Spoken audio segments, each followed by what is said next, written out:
Estamos en comunicación telefónica con el flamante director del ANSES de nuestra ciudad, me refiero a Carlos Guardia. Carlos, ¿cómo estás? Bienvenido, te saluda Bernardo Elfman.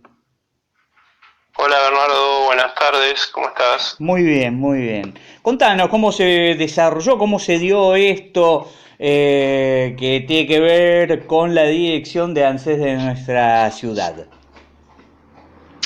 Bueno Bernardo, por un lado entiendo que esto tiene una explicación política, ¿no? Un Ujú. correlato político, se traduce con la victoria de Alberto Fernández y Cristina Fernández en octubre del año pasado y la posterior asunción, digamos, de Alberto, quienes fuimos sus militantes, sobre todo de lo que fue el armado de Cristina Fernández en los últimos 4 años, el recorrido político de ella como conductora, la construcción de unidad ciudadana, digamos, los compañeros y compañeras que en los distritos la acompañamos sin condicionamientos, quienes nunca pusimos en duda su conducción y su referencia y su liderazgo político.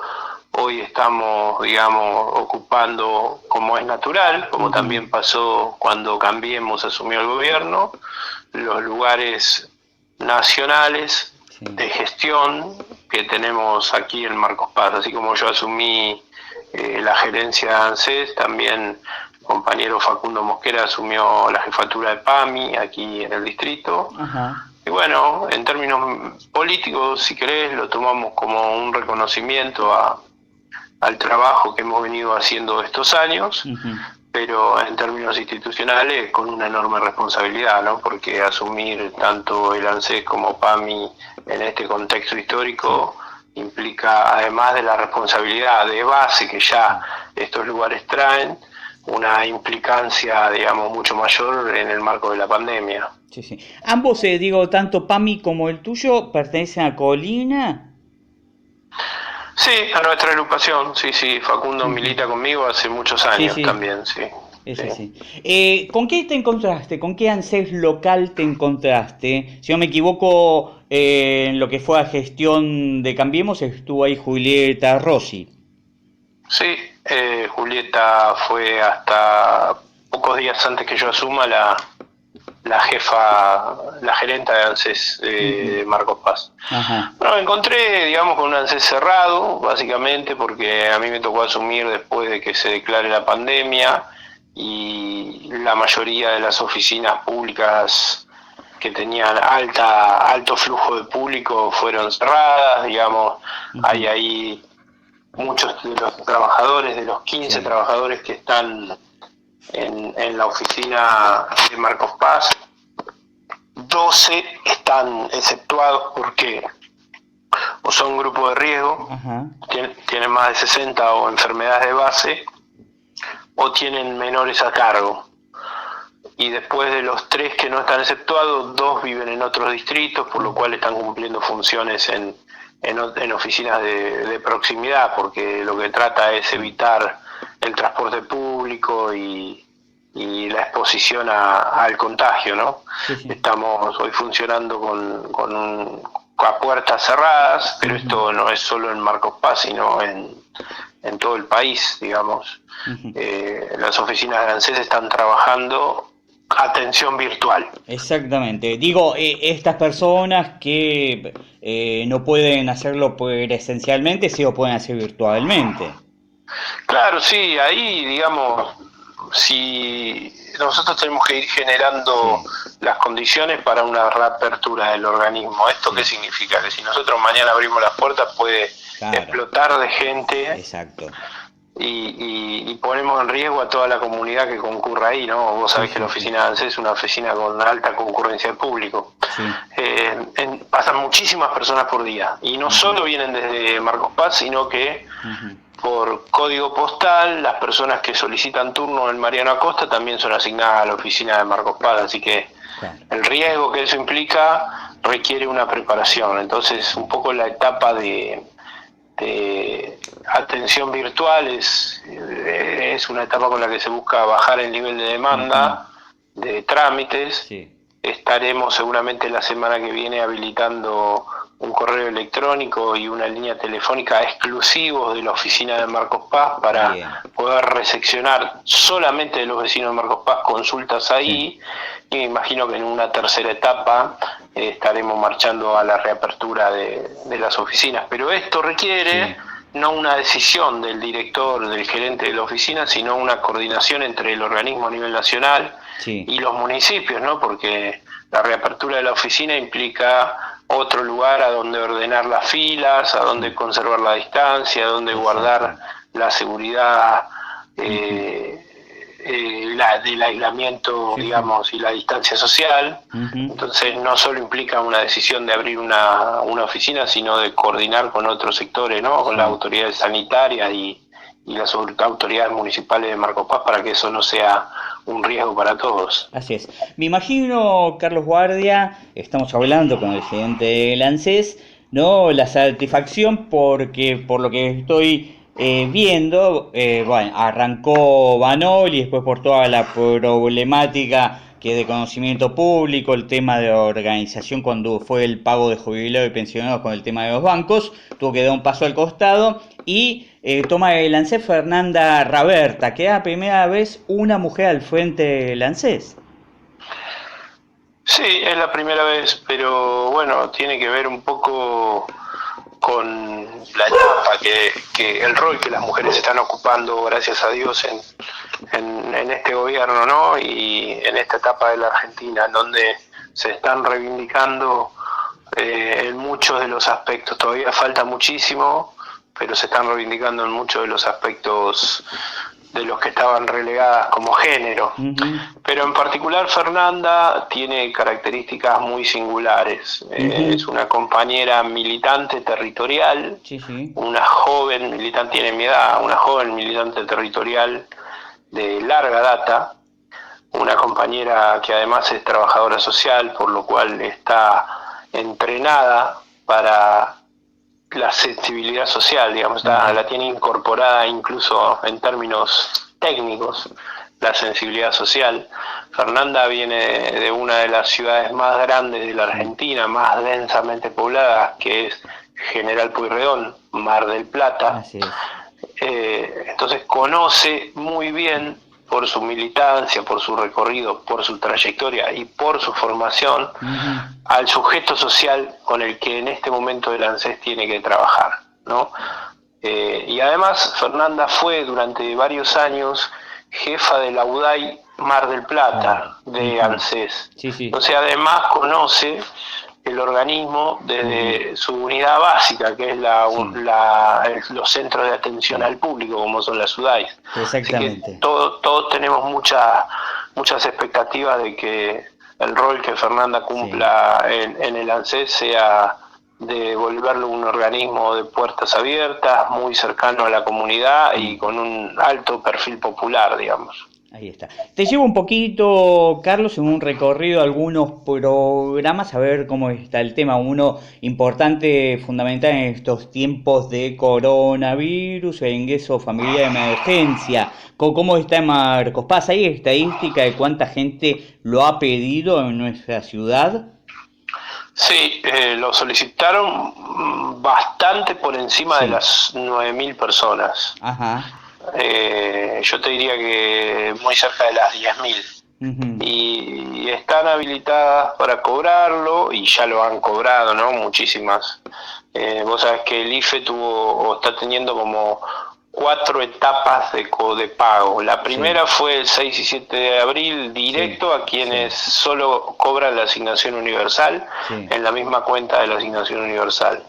Luego se le empezó a pagar a fines de abril a quienes tenían cuenta o CBU para informar previo al subsidio, y ahora en este momento se le está pagando a todos aquellos que no tenían cuenta y tuvieron que elegir otro medio de pago, como puntos efectivos desde los cajeros automáticos, el correo argentino, etcétera.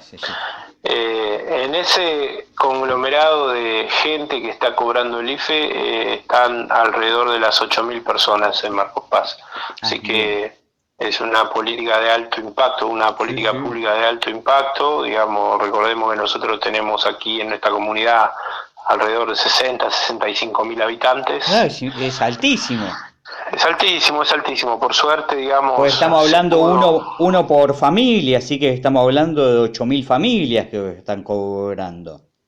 Sí, yo diría que cerca del 50% de la población económicamente activa, 45-50%. Si suponemos que hay un trabajador por familia, ¿no? Sí, exactamente. Carlos, ¿qué pasa con el plan conectividad? ¿Vuelve? Bueno, sí, ahí vos decís el Conectar Igualdad. Exactamente. Sí, ese es un programa, bueno, el ANSES suele ser, por su despliegue territorial, el organismo que implementa, o la oficina, la ventanilla de gestión de muchas políticas públicas que no son solamente del ANSES, ¿no? Sí. El programa Conectar Igualdad es un programa del Ministerio de Educación. Exacto. Y anteriormente en las oficinas de ANSES se gestionaba, se hacían los trámites. Está bien. Como también lo es la beca Progresar del Ministerio de Educación. Igual también, si no me equivoco, decime si me equivoco o no, financiado con dinero de la sustentabilidad de la ANSES, ¿es así? Del Fondo de Garantía y Sustentabilidad. Exactamente. Este anuncio que hizo el ministro Trota en los últimos días es un anuncio de entrega de computadoras que estaban arrumbadas, digamos, en un depósito, que estaban guardadas en un depósito, o sea que el gobierno anterior tenía disponibles para entregar y no entregó. Exactamente. Está por encima del 1.000.000 de computadoras, una cosa así. Lo cual, bueno, es un enorme dolor para quienes amamos las políticas públicas y queremos un Estado presente, enterarnos que hay una enorme cantidad de familias. Por ejemplo, vos sabés que una de las dificultades que tuvo de implementación el IFE en este marco de pandemia fue que muchas familias no tenían conectividad o no tenían elementos técnicos para poder inscribirse. ¿Cuántas familias hubiesen tenido menos problemas y menos dificultades si hoy uno de los chicos tuviera esa computadora en su casa? Bueno, entonces por eso te decía, como para concluir con el tema, no sabemos cómo se va a implementar en detalle el Conectar Igualdad de acá hacia adelante. Por eso sí sabemos que esta etapa es una etapa de emergencia para entregar elementos, porque acordate también que los chicos están estudiando en sus casas, entonces eso requiere computadora y conexión, ¿no? Y hablando de eso, Carlos, hay un programa importante, el cual se extendió, si no me equivoco, hasta junio, es el de Progresar, que tiene que ver también con los chicos que estudian. Sí, la beca Progresar en este caso vino renovada, digamos. Además de las habituales becas para estudiantes universitarios, que va entre los 18 y los 26 años, se extendieron las posibilidades para lo que el Ministerio de Educación interpretó como grupos de alta vulnerabilidad social. ¿Esto qué significa? Madres de hogares monoparentales, o sea, mujeres que llevan adelante la gestión de su hogar, digamos, que no tienen marido y que trabajan y crían a sus hijos, que decidan estudiar, van a tener una posibilidad de cobrar el Progresar hasta los 35 años, depende que estudien, ¿no? Todo depende del tipo de estudio, si están haciendo terminalidad educativa secundaria o si están haciendo un curso de formación profesional o si están estudiando en la universidad, depende la extensión, pero llega hasta 35 años. Y también están incluidos sin límite de edad en la beca Progresar para todas las personas discapacitadas que decidan terminar sus estudios y para todos y todas y todes los miembros de la comunidad trans de la Argentina. Vos viste que la comunidad trans en la Argentina es una comunidad de altísima vulnerabilidad social. Y todo el tiempo estamos como sociedad diciendo que habría que ofrecerle a esas chicas alternativas para que no tengan que llevar la vida que llevan, para que no tengan que prostituirse, pero son muy poquitas las veces que el Estado le da oportunidades. Bueno, sí. En este caso el Estado está trabajando activamente Sí. a través del Ministerio de la Mujer Sí. y el Ministerio de la Igualdad Social, que Gómez Alcorta lleva adelante. Exacto. Por un lado, las becas Progresar para que Sí. los colectivos trans puedan terminar o tener una terminalidad Sí. educativa, y por otro lado las están incluyendo en el programa Potenciar, que es Sí. el antiguo programa Argentina Sí. Trabaja, lo cual le va a permitir también tener un ingreso, desarrollar tareas y actividades de trabajo dignas para ir incorporándolas, digamos, a un contexto de menor vulnerabilidad. Así es. Te hago la última, Carlos Guardia, y te agradezco muchísimo la amabilidad. El tema de los préstamos a Argenta, ¿eso continúa? ¿Hay posibilidades? ¿Cómo está la situación? Sí, pero tenemos que esperar que abran las oficinas. Yo creo que probablemente algo de eso cambie en el nuevo escenario de la Argentina, ¿no? ¿Viste? Esta cuarta etapa que todos estamos esperando, que sería la nueva normalidad. Eso va a requerir además en términos económicos hacer replanteos. ¿Qué se ha hecho con estos créditos? Se han reprogramado las tasas, se han bajado las tasas de interés. Vos sabés que el gobierno anterior utilizó al ANSES como una financiera. Durante los años electorales endeudaron a nuestros abuelos, a nuestros pensionados, a nuestras madres que cobran la asignación universal. Con tasas bancarias, digamos, ¿no? Y en muchos casos para pagar impuestos, servicios, ¿no? Claro, si te venía una factura de luz de 4.000 pesos, vos tenías una asignación universal de 2.000, en ese momento 2.000 pesos, 2.200, tenías que endeudarte con ANSES para poder pagar la luz, y a su vez esa empresa que te sacaba la plata a través de la boleta de luz fugaba dólares al extranjero. Era una maquinaria perfecta, digamos. Se hicieron dos cosas: se reprogramaron las tasas, se bajaron los niveles de tasa a los créditos que ya estaban otorgados, y durante la pandemia quedaron suspendidos los descuentos de las cuotas. Por eso yo te diría que sería prudente que nosotros esperáramos la nueva normalidad para ver qué ocurre con estos créditos, ¿no? De todos modos, hoy si un vecino o una vecina quiere sacar por primera vez un crédito, tendría que ir a firmar formularios a las oficinas de ANSES que están cerradas. Exactamente. Sí está disponible renovar los créditos en internet, ¿no? Está disponible, pero eso se puede. Se puede. Bien, pero bueno, yo tengo mis reservas respecto de que eso continúe como era con el gobierno anterior. Carlos, muy cortito, por último, ¿a dónde tiene que comunicarse la gente para pedir turnos, para actuar en forma virtual? Si necesita alguna de estas cuestiones, la página de ANSES o alguna línea telefónica, no sé cómo están trabajando. Por el momento, ingresa a anses.gov.ar y en la portada que se abre, ni bien ingresás a ANSES, en el medio de la pantalla aparece un botón donde uno puede hacer clic, un recuadro que dice atención virtual. Ingresando ahí, uno puede exponer su consulta, su caso, su consulta, y interactúa con un agente, con una persona de carne y hueso que del otro lado le va a estar respondiendo las consultas. No es inmediato, pero sí es ahí con un intercambio de correos, se va dando la consulta virtual y se pueden resolver varias problemáticas, todas las que tienen que ver con el ingreso familiar de emergencia, todas las que tienen que ver con el pago a jubilados, si encontraron alguna dificultad para cobrar, si no pudieron cobrar, si necesitan pedir un repago porque no fueron a cobrar en tiempo y forma y entonces el haber quedó retenido. Todos esos trámites se están pudiendo hacer de forma virtual con normalidad. Y casi todos los que, como te decía anterior, del ingreso familiar de emergencia, que fueron rechazados, en muchas ocasiones es porque los datos que tiene la base de ANSES no se ajustan con la realidad y necesitan hacer alguna modificación, se están resolviendo por esa vía. Carlos Guardia, muchísimas gracias. Ojalá que en algún momento nos podamos encontrar en forma presencial para seguir haciendo estas entrevistas. Entonces uno dice que ya pasó esta pesadilla de esta pandemia, ¿eh? Y Bernardo, cuídate mucho, a tu familia y también a tu audiencia, que se cuiden.